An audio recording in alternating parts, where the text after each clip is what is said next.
نحمده ونصلي على رسوله الكريم أما بعد فأعوذ بالله من الشيطان الرجيم بسم الله الرحمن الرحيم الحمد لله رب العالمين الرحمن الرحيم مالك يوم الدين إياك نعبد وإياك نستعين اهدنا الصراط المستقيم صراط الذين أنعمت عليهم غير المغضوب عليهم ولا الضالين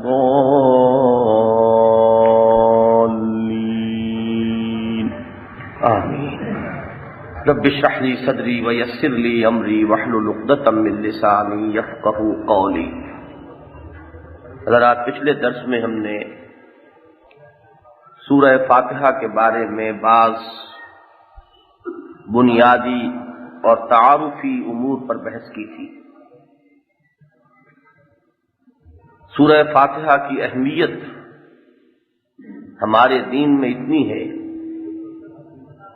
کہ اس کے فہم پر اور اس کے تدبر پر اگر کئی اجتماعات صرف ہو جائیں تو یہ یقیناً اس کا حق ہے۔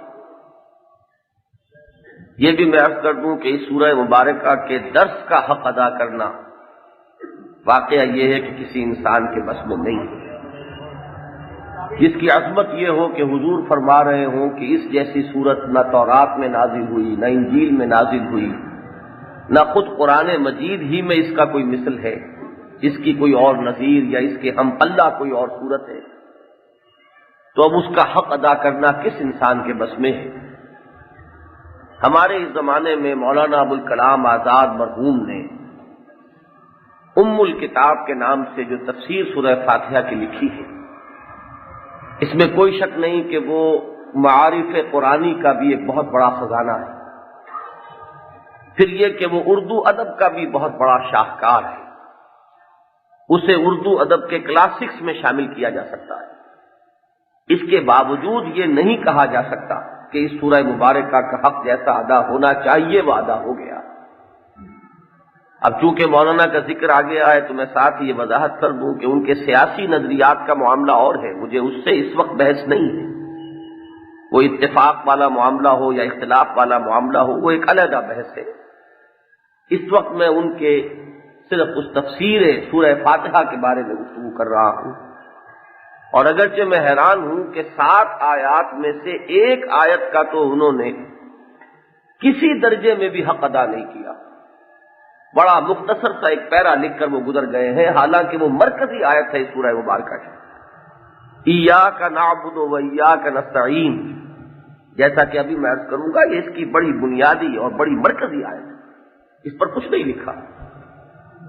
ربوبیت پر، رحمت پر، ہدایت پر، یہ 3 جو ان کے کانسیپٹس ہیں سورہ فاتحہ کے بنیادی، اس پر بڑی مفصل گفتگو کی ہے، اور میں ان کے بارے میں یہ کہہ سکتا ہوں کہ شاید کسی اور کے لیے اس مقام تک پہنچنا ممکن نہ ہو جس حد تک کہ مولانا ابوالکلام آزاد پہنچ گئے ہیں تفسیر سورہ فاتحہ میں ان 3 مباحث میں۔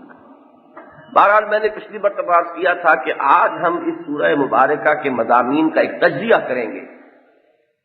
اصل میں تجزیے سے فائدہ یہ ہوتا ہے کہ کسی شے کے یا کسی پیچیدہ بحث کے اگر آپ اجزاء معین کر لیں تو ان کو سمجھنا بھی آسان ہے اور سمجھ کر یاد رکھنا بھی آسان ہے، اس کے حوالے سے استحضار جو ہے وہ آسان ہو جاتا ہے۔ اس سورہ مبارکہ کے مضامین کا تجزیہ بھی ہمیں ایک حدیث قدسی سے ملتا ہے۔ میں نے اجمالاً پچھلی مرتبہ اس کا ذکر کیا تھا، آج سب سے پہلے ہم اس کا مطالعہ کریں گے۔ اس کے راوی حضرت ابو ہریرہ ہیں رضی اللہ تعالی عنہ، اور شیخین میں سے تو اس کو روایت کیا ہے امام مسلم نے رحمہ اللہ، ان کے علاوہ امام مالک، امام ترمذی، امام ابو داؤد، امام نسائی اور امام ابن ماجہ، ان سب نے اس روایت کو لیا ہے اپنی اپنی کتابوں میں۔ اس سے ایک تو یہ بھی معلوم ہو جائے گا کہ ہماری نماز جو ہے اس کا جزو لا ینفق یہی سورہ فاتحہ ہے۔ اس کی اصل روح سورہ فاتحہ ہے۔ پھر جیسا کہ میں نے پچھلی مرتبہ عرض کیا تھا، اس اختلافی مسئلے کا حل بھی مل جائے گا کہ آیا آیت بسم اللہ اس سورت کا جز ہے یا نہیں۔ عن ابی ہریرہ رضی اللہ عنہ عن النبی صلی اللہ علیہ وسلم قال، حضرت ابو ہریرہ سے مروی ہے کہ نبی اکرم صلی اللہ علیہ وسلم نے فرمایا، من صلی صلاۃ لم یقرأ فیہا بأم القرآن فہی خداج ثلاثا۔ حضور نے فرمایا کہ جس نے نماز پڑھی اور اس میں سورہ فاتحہ ام القرآن کہا گیا، ایک تو نام سے ہی اس کی عظمت کی طرف اشارہ کر دیا گیا، یہ قرآن مجید کے لیے جڑ ہے، اساس ہے، بنیاد ہے، اس نے سورہ فاتحہ نہیں پڑھی تو وہ نماز ناقص ہے۔ خداج کہتے ہیں کسی شے کو جو نامکمل ہے۔ اور حضرت ابو ہریرہ فرماتے ہیں کہ یہ جملہ حضور نے 3 مرتبہ دہرایا، ثلاثا، من صلی صلاۃ لم یقرأ فیہا بأم القرآن فہی خداج ثلاثا۔ اس کے بعد حضور ہی کے اپنے الفاظ غیر تمام، وہ پھر مکمل نماز نہیں ہے، پوری نماز نہیں ہے، یہ خداج ہی کی مزید آپ نے وضاحت فرما دی۔ فقیل لأبی ہریرہ، تو حضرت ابو ہریرہ سے یہ سوال کیا گیا جب انہوں نے یہ روایت بیان کی، انا نکون وراء الامام، کہ ہم تو امام کے پیچھے ہوتے ہیں، امام پڑھ رہا ہوتا ہے، تو وہ جو فاتحہ خلف الامام کا مسئلہ ہے، معلوم ہوا کہ یہ اتنا عملی مسئلہ ہے کہ دور صحابہ میں یا دور تابعین میں بھی اس کے بارے میں سوالات پیدا ہو گئے کہ جب اتنا زور دیا گیا ہے سورہ فاتحہ کے جزو لا ینفک ہونے پر نماز کے، تو پھر اس صورت میں ہم کیا کریں؟ فقال اقرأ بها فی نفسک، اس صورت میں تم اسے اپنے دل میں پڑھا کرو، آواز نہ ہو کہ جماعت جو ہے منتشر ہو، لیکن یہ کہ امام کے ساتھ ساتھ حضرت ابو ہریرہ کی اس حدیث کی روح سے، ان کے اس قول کی روح سے، یہ ان کا قول ہے، حضور کا قول نہیں ہے، یہ ان کا اپنا ایک جواب ہے، ان کا اپنا ایک کہہ سکتے ہیں کہ اجتہاد ہے۔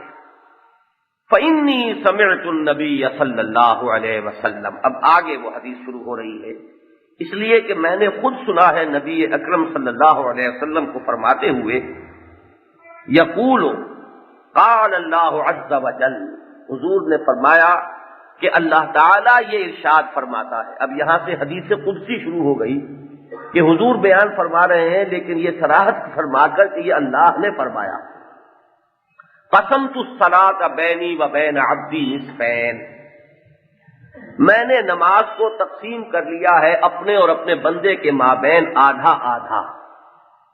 اب یہاں معلوم ہوا، آگے جو ساری تفصیل آئے گی، کہ سورہ فاتحہ کی شرح ہے، تو اس سے معلوم ہو گیا نمبر 1 یہ کہ سورہ فاتحہ ہی اصل نماز ہے۔ قسمت الصلاۃ بینی و بین عبدی نصفین، میں نے نماز کو اپنے اور اپنے بندے کے مابین آدھا آدھا تقسیم کر لیا ہے۔ وَلِعَبْدِي مَا سَأَلَ، اور میرے بندے کے لیے ہے جو اس نے مانگا۔ فَإِذَا قَالَ الْعَبْدُ، اب یہاں الفاظ بتا رہے ہیں کہ حدیث قدسی ختم ہو گئی ہے، کیونکہ اذا قال العبد قال اللہ عز وجل، جب بندہ یہ کہتا ہے تو اللہ عز وجل یہ فرماتا ہے۔ اب یہ الفاظ حضور کے ہو سکتے ہیں، اللہ تعالیٰ کے نہیں ہو سکتے، یعنی حدیث قدسی کے الفاظ تو اتنے ہی ہے، قسمت الصلاۃ بینی و بین عبدی نصفین ولعبدی ما سأل، میں نے نماز کو اپنے اور اپنے بندے کے مابین آدھا آدھا تقسیم کر لیا ہے، اور میرے بندے کے لیے ہے جو اس نے طلب کیا۔ حدیث قدسی اتنی ہے۔ اب اس حدیث قدسی کی شرح حضور فرما رہے ہیں مزید وضاحت کے ساتھ، اذا قال العبد، جب بندہ کہتا ہے الحمدللہ رب العالمین، قال اللہ عز وجل حمدنی عبدی، جب بندہ کہتا ہے الحمدللہ رب العالمین، اللہ فرماتا ہے عز وجل میرے بندے نے میری حمد کی۔ وَإِذَا قَالَ الرَّحْمَٰنِ الرَّحِيمِ قَالَ اللَّهُ عَزَّ وَجَلَّ اثنى علی عبدی، جب بندہ کہتا ہے الرحمن الرحیم، اللہ تعالی عز وجل فرماتے ہیں میرے بندے نے میری ثنا کی۔ وَإِذَا قَالَ مَالِكِ يَوْمِ الدِّينِ، اور جب بندہ کہتا ہے مالک یوم الدین، قال اللہ مجدنی عبدی، اللہ فرماتا ہے میرے بندے نے میری بزرگی بیان کی. وقال مرۃ فوض الی عبدی، اور ایک مرتبہ حضور نے یہاں الفاظ بدل کر یہ فرمایا کہ جب بندہ کہتا ہے مالک یوم الدین تو اللہ فرماتا ہے کہ میرے بندے نے اپنے آپ کو میرے حوالے کر دیا ہے، یعنی مجھے اپنا مالک تسلیم کر لیا، یوم الدین کا اختیار مطلق میرے ہاتھ میں ہونا مان لیا، تو گویا کہ بندے نے اپنے آپ کو میرے حوالے کر دیا ہے. فَإِذَا قَالَ إِيَّاكَ نَعْبُدُ وَإِيَّاكَ نَسْتَعِينُ، جب بندہ کہتا ہے إِيَّاكَ نَعْبُدُ وَإِيَّاكَ نَسْتَعِينُ قَالَ هَذَا بَيْنِي وَبَيْنَ عَبْدِي، یہ ہے میرے اور میرے بندے کے مابین. وَلِعَبْدِي مَا سَأَلَ، اور میرے بندے کے لیے ہے جو اس نے مانگا. فَإِذَا قَالَ، اور جب بندہ کہتا ہے اهدنا الصراط المستقيم صراط الذين أنعمت عليهم غير المغضوب عليهم ولا الضالين قال هذا لعبدي ولعبدي ما سأل، تو اللہ تعالیٰ فرماتا ہے کہ یہ میرے بندے کے لیے ہے اور میں نے اپنے بندے کو عطا فرمایا جو اس نے مجھ سے مانگا. اب یہ جو بڑی پیاری وضاحت ہمیں مل گئی حدیث میں، اور حدیث بھی اس پائے کی ہے، صحیحین کے رتبے کی حدیث ہے، تو اس سے ایک طرف تو یہ معلوم ہوا کہ نماز کا اصل جوہر، نماز کا اصل لب لباب، اصل نماز سورہ فاتحہ. ایک یہ بھی معلوم ہو گیا کہ آیت بسم اللہ اس سورت کا جز نہیں ہے. امام اعظم رحمۃ اللہ علیہ کی یہ رائے بہت وزنی ہے، اس لیے کہ اس میں آیت بسم اللہ کا ذکر نہیں ہے. ویسے بھی ایک ذوق سلیم جو ہے وہ بھی اس کا کچھ فیصلہ کرتا ہے، اس لیے کہ اس میں تکرار بہت ہو جاتی ہے. بسم اللہ الرحمن الرحیم، الحمد للہ رب العالمین الرحمن الرحیم، تو یہ تکرار جو ہے یہ بھی ذوق کے مطابق نہیں ہے. بسم اللہ علیحدہ ایک آیت ہے، اور وہ وہاں اس لیے درج ہے کہ ہر سورت کے شروع میں درج ہے، بطور ایک علامت کے کہ اب نئی سورت شروع ہو رہی ہے، سوائے ایک سورت سورہ توبہ کے. اصل میں سورہ فاتحہ جو شروع ہوتی ہے وہ الحمد للہ رب العالمین سے شروع ہوتی ہے. اب ذرا اس چیز کو ذہن میں رکھیے، تو اس سورہ مبارکہ کے 3 حصے بن جاتے ہیں.